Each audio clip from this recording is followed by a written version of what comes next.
What's up, guys? Welcome to my life behind the mic.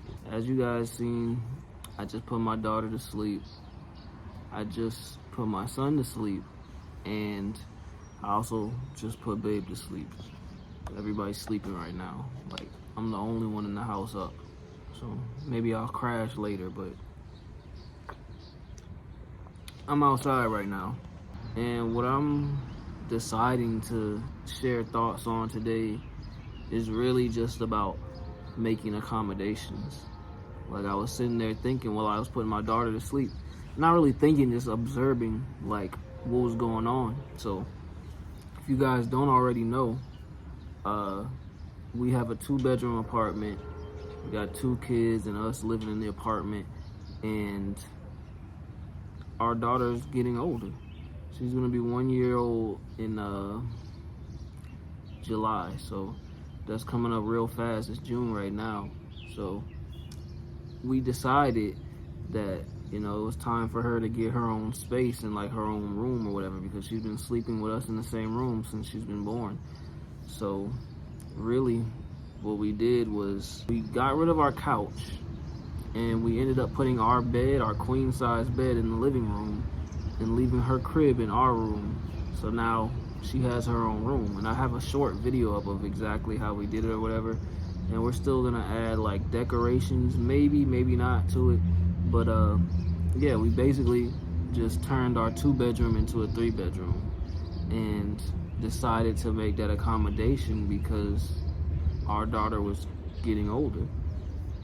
And accommodations all look different on everybody and everybody's situation. Like, I know that just got me thinking about that. Like, accommodations are really necessary for progress in life. Like, you just have to move accordingly.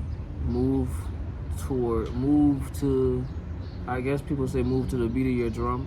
And I think that's like the whole thing behind accommodations. Like, you really got to move to the beat of your drum. Like, we're not in the rhythm, or we're not in that beat to move into a 3-bedroom right now. Yeah, it just got me thinking about like accommodations throughout my life, or like, this whole journey that we've been on so far. Like, I really thought about all the accommodations that we had to make and that we're still making.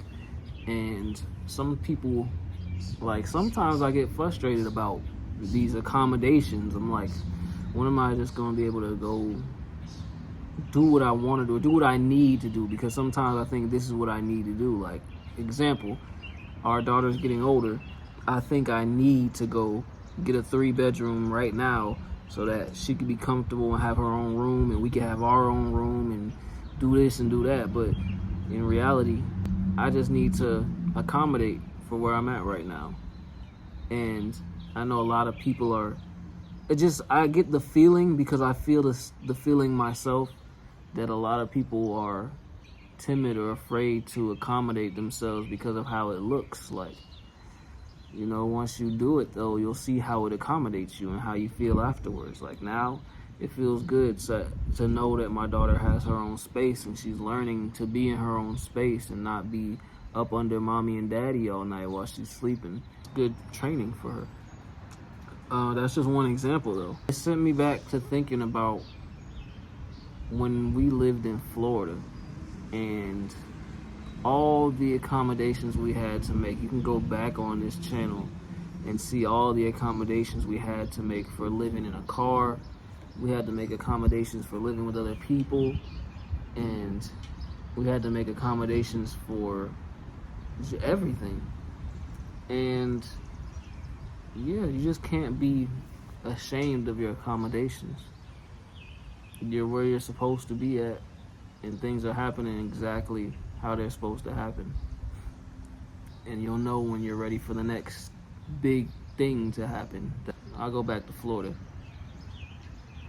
We lived with my uncle in Florida, and we were getting close to having our daughter. Like, the time was cutting it real close, and because he didn't want to make the accommodation for us to be there, or we felt like we weren't being accommodated being there, we had to go. Like, we even, and we stayed with my spouse's cousin, and it's crazy because he even used the words accommodations or accommodation when we were talking to him about, what we had going on. Like, we were telling him, like, we have children, we have a child, and we're about to have another child. This is what we may need, and this is what would work for us. And we don't want to just stay with you just to stay with you, and you think you're helping us and you don't really be helping us. I like the fact that he said accommodations can be made rather than trying to lay down rules immediately. Like, he and I'm not saying laying down rules are bad. Those are things you're always supposed to go over. But I like how he said accommodations can be made. That means you're welcome here. And I don't think many people know how to accommodate situations or other people in general. I really feel like the answer to getting along with other people is accommodation. It's not enabling. It's not